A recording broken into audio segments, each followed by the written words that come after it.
কুসুমের ব্যাপারে সত্যিটা জেনে কুসুমকে মারার সিদ্ধান্ত নিল শঙ্করবাবু। সম্পূর্ণ জানতে ভিডিওটিতে একটি লাইক করে দেখতে থাকো। গল্পের শুরুতেই দেখা যায় যে আয়ুষ সব সত্যিটা জেনে যায়। কুসুমকে বলে, কুসুম, তুমি আমাদের পরিবারের হয়ে এত বড় একটা সিদ্ধান্ত নিয়েছো আর আমাকে এই ব্যাপারে কিচ্ছু জানাওনি। তুমি এমনটা কেন করলে? আমি আর তোমার সাথে কোনোভাবেই কোনো যোগাযোগ রাখবো না, যাও, এবার তুমি নিজের মতন থাকো। তখনই কুসুম বলে, দয়া করে এরকমটা করবেন না ছোট সাহেব, এখন তো সবটা জেনে গেছেন। তারপরেও যদি এখন আপনি আমাকে এইভাবে দূরে ঠেলে দেন তাহলে আমার সেটা একদমই ভালো লাগবে না। আসলেই আমি এই পরিবারকে আপনাকে ঠিক কতটা ভালোবাসি সেটা তো আপনি বোঝেন, বলুন। আয়ুষ বলে, তাই বলে তুমি এই রকম একটা সিদ্ধান্ত নেবে? একবারও আমাকে জানানোর প্রয়োজনটুকু মনে করলে না। কাজটা কি তুমি আদৌ ঠিক করলে? কুসুম বলে, জানি হয়তো ঠিক করিনি, কিন্তু সেই সময় দাঁড়িয়ে এই সিদ্ধান্ত নেওয়া ছাড়া আমার কাছে আর কোনো উপায় ছিল না। আমি হয়তো জানি অনেক বড় ভুলই আমি করে ফেলেছি। ঠিক সেই মুহূর্তেই আয়ুষ বলে, কুসুম, তুমি কিন্তু অনেক বড় অন্যায় করেছো। এরপর কুসুম বুঝতে পারে যে ছোট সাহেবকে যেহেতু সে বলেনি, তাই ছোট সাহেব এই ব্যাপারটাকে আর মোটেও হালকাভাবে নিচ্ছে না।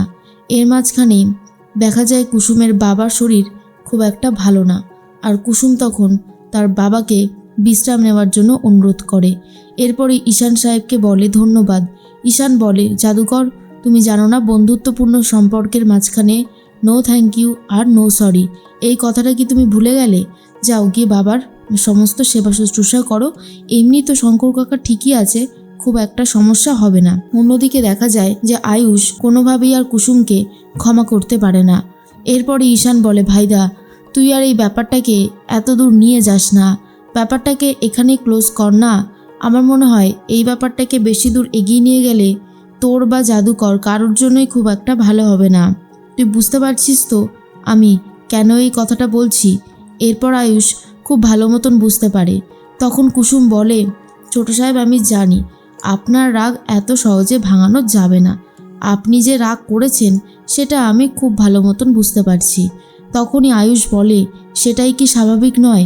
তুমি যা শুরু করেছো তাতে তোমার ওপরে রাগ হওয়াটাই তো স্বাভাবিক ব্যাপার, তাই না কুসুম? কুসুম সবটা বুঝতে পারে, কিন্তু কি করবে সেটাই বুঝতে পারছিল না।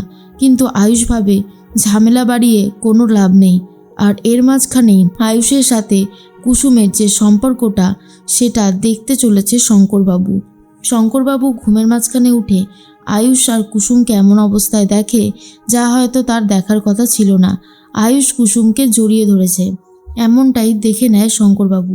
আর দেখার পরেই ভাবে, এটা কি দেখলাম আমি? এটা সত্যি? কুসুমকে যতবারই আমি জিজ্ঞেস করেছি ততবারই ও বলেছে আয়ুষ বাবার সাথে ওর বন্ধুর সম্পর্ক ছাড়া অন্য কোনো সম্পর্ক নেই।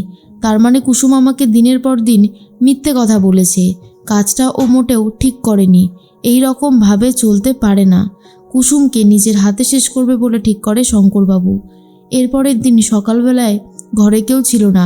কুসুম আয়ুষের দেওয়া উপহারগুলো বার করে স্মৃতিগুলো মনে করতে থাকে আর বলে, সত্যি কথা, ছোট সাহেব আমাকে ভালোবেসে কত উপহারই না দিয়েছে, এই সব উপহার আমার, ভাবা যায়?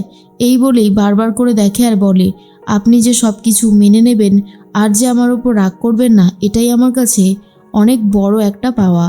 যাই হোক, আর এই যে আমার নোয়া বাঁধানোটা, এটা শুধুমাত্র আপনার জন্যই পড়া, যাতে আপনি কোনো বিপদে না পড়েন, সব সময় যাতে আপনি নিজেকে রক্ষা করতে পারেন, আর আমি তো আপনার সাথে আছি। কুসুমের এই সব কথাগুলো শঙ্করবাবু লুকিয়ে লুকিয়ে শুনে নেয় আর পুরোটাই বুঝতে পারে কুসুমের সাথে আয়ুষের সম্পর্কটা ঠিক কেমন। তখন শঙ্করবাবু রেগে যায় আর ভাবে, আমি কর্তামার সাথে বেইমানি করতে পারবো না, তার থেকে বরং আমি কুসুমকে শেষ করে ফেলবো, সেটাই খুব ভালো হবে। এর মাঝখানেই চলে এসেছিল আয়ুষ। আয়ুষকে দেখার পরেই শঙ্করবাবু খুবই রেগে যায়, কিন্তু সেটা বুঝতে দেয় না। আয়ুষ তখন বলে, কাকা কি হয়েছে? এরপর শঙ্করবাবু বলে, পরশুদিন হচ্ছে কুসুমের জন্মদিন, তাই ভাবছিলাম কি করা যেতে পারে। আয়ুষ এমন একটা অভিনয় করে যেন সে জানতোই না, কিন্তু সে মনে মনে জানতো আর প্ল্যানও করেছিল কুসুমকে কিছু একটা বড় সারপ্রাইজ দেবে। এরপরেই শঙ্কর কাকা বলে, আয়ুষ বাবা, কালকে আমি কয়েকটা পদ রান্না করব, তুমি কিন্তু আমাদের বাড়িতে খেও, নেমন্তন্ন থাকলো তোমার। শোনার পরেই আয়ুষ তখন বলে, কিন্তু কাকা, কুসুমের জন্মদিন তো পরশুদিন, কালকে তুমি কেন খাওয়াতে চাইছো? শঙ্করবাবু বলে, আসলে কালকে ভাবছিলাম তোমাদের সবাইকে খাওয়াবো, আর পরশুদিন কুসুমকে নিয়ে আমি একটু বেরোবো, তাই আর কি। আয়ুষ তখন বলে, বেশ বেশ, তুমি যখন নেমন্তন্ন করেছো তখন তো আসতেই হবে। আসলেই শঙ্করবাবু ভেবেছে জন্মদিনের দিনই কুসুমকে এই পৃথিবী থেকে চিরতরে বিদায় দেবে। এর মধ্যেই কুসুম সকালবেলায় উঠে দেখে যে শঙ্করবাবু রান্না শুরু করে দিয়েছে। কুসুম বলে, এ কি বাবা, তুমি কেন রান্না করছো? আমি থাকতে তুমি কেন রান্না করতে যাবে বলো তো? তখনই শঙ্করবাবু বলে, অভ্যাস করতে হবে তো। এটা শোনার পর কুসুমের একটু খটকা লাগে। শঙ্করবাবু বলে, না মানে তোর তো বিয়ে হয়ে যাবে, আর তারপর তো আমাকে একা করেই খেতে হবে, তাই না? অভ্যাস করতে হবে না? আজকে আমাদের বাড়িতে একজন গেস্ট খাবে, কে বলতো? তোর ছোট সাহেব। সেই জন্যই তো সকাল থেকে উঠে রান্নাবান্না সব চাপিয়ে দিয়েছি, আর বেশিক্ষণ লাগবে না। ছোট সাহেবকে নেমন্তন্ন করেছে। শঙ্করবাবুর এই অদ্ভুত অদ্ভুত আচরণ দেখে কুসুমের মনের মধ্যেও সন্দেহর তীর বাসা বাঁধে, কিন্তু কুসুম কি করবে বুঝতে পারছে না, আর বলে, তুমি এতগুলো পদ রান্না করেছো? মালপোয়া? এরপরেই কুসুম ভাবে, মালপোয়া তো ছোট স্যারও খেতে ভালোবাসে। তখন শঙ্করবাবু এই কথাটাই বলে, কি ভাবছিস কুসুম? মালপোয়া তো ছোট সাহেবও ভালোবাসে, তাই তো? আছে আছে, সবটাই আছে, তুই এত ভাবিস না। কুসুম বুঝতে পারে কাজটা মোটেও ঠিক হচ্ছে না, কোথাও একটা গণ্ডগোল হচ্ছে, কিন্তু কি গণ্ডগোল সেটা বোঝার উপায় নেই।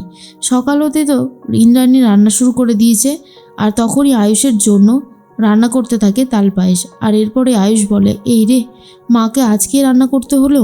শঙ্কর কাকার বাড়িতে যে আমার নেমন্তন্ন, সেটা মাকে কিভাবে বলি? সবটাই কেমন যেন গুলিয়ে যাচ্ছে। মাকে বললে মা আবার সন্দেহ করবে না তো? এরপর ইন্দ্রাণী বলে, কি হলো, আজকে কি কুসুমের রান্না নেই বলে এই খাবারগুলো তোমার মুখে রুজবে না আয়ুষ? আয়ুষ তখন বলে, কি যে বলো না, এরকম কথা কেন বলছো? আসলে মা, আমি কালকে খাবো, হ্যাঁ, আজ আর খেতে পারবো না। ইন্দ্রাণী জিজ্ঞেস করে, কেন? কিন্তু আয়ুষ কি উত্তর দেবে বুঝতে না পেরেই চলে যায়। আসলে আয়ুষের যে কুসুমের বাড়িতে নেমন্তন্ন রয়েছে সেটা আয়ুষ তার মাকে জানায় না, আর এটা বলে মাকে মিথ্যে কথা বলা অতটাও সহজ ব্যাপার নয়। এর মাঝখানে আয়ুষ তো চলে গেছে, খাওয়া দাওয়া শেষ করেছে কুসুম ঘুমিয়ে পড়েছে এমনটাই দেখাতে থাকে। তখনই শঙ্করবাবু বলে, ঘুমা কুসুম ঘুমা, তোর আজকে নিশ্চিন্তে ঘুমানোর দিন। আমি যেই কাঁধে চাপিয়ে তোকে বড় করেছি সেই কাঁধে করেই তোকে কালকে আমায় নিয়ে যেতে হবে, আর সেটা ভাবতেও পারছি না। এই কথাগুলো জোরে জোরেই বলে শঙ্করবাবু, আর সবটা শুনে নেয় কুসুম। বুঝতে পারে যে তার বাবা তাকে মারতে চাইছে, কিন্তু কুসুম ভাবে যদি এমনটাও হয় তাহলে কোনো ক্ষতি নেই, কারণ যেই বাবা জন্ম দিয়েছে মানুষ করেছে তার সব কিছুর অধিকার আছে।